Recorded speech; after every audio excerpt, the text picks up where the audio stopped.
L'art ne peut exprimer autre chose que l'expression sensible d'une idée. Le film de Godard, Pierrot le Fou, sorti en 1964, débute par ce plan de Belmondo lisant un passage de l'histoire de l'art d'Elifort sur le peintre Velázquez dans le tome 4, L'art moderne.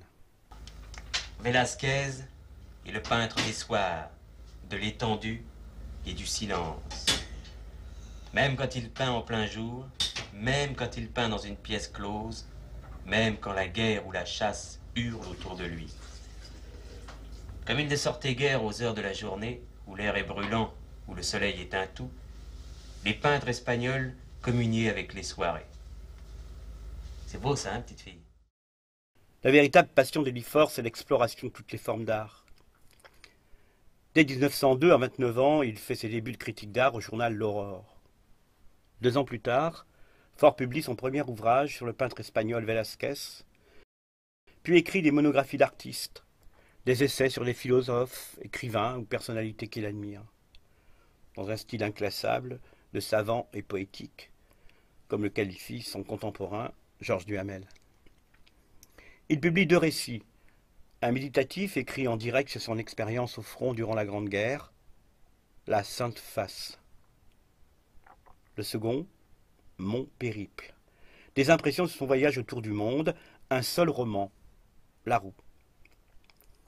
L'écrivain a pour amis le peintre Eugène Carrière, les sculpteurs Antoine Bourdelle et Charles Despiau, le photographe Félix Nadar, qu'il introduit chez Rodin, Renoir, Mirabeau, et dans le monde parisien des lettres et des arts.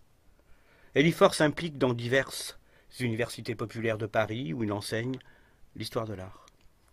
De ses conférences devant un public non initié, naîtra de 1909 à 1921 la gigantesque Histoire de l'art en 4 tomes.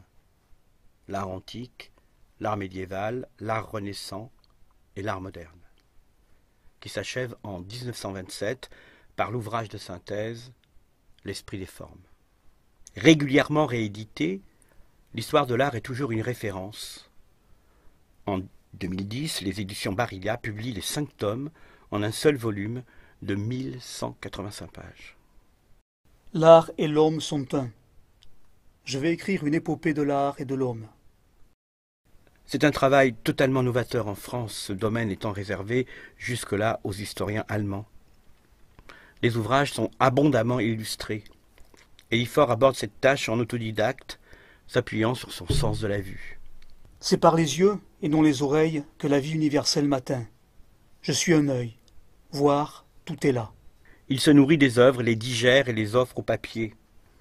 Et c'est bien une épopée poétique, sensuelle et sensorielle, violente, passionnée et lyrique, qui nous rend, dès l'introduction du premier chapitre du tome 1, l'art antique, par cette description de la vallée de la Vézère aux Exils. Paysage primitif qui sent encore la chasse à l'ours et au mammouth au fond des bois épais. La pêche dans les eaux froides et noirâtres de la rivière encaissée. Je ne sais quel parfum de meurtre et d'aurore humaine.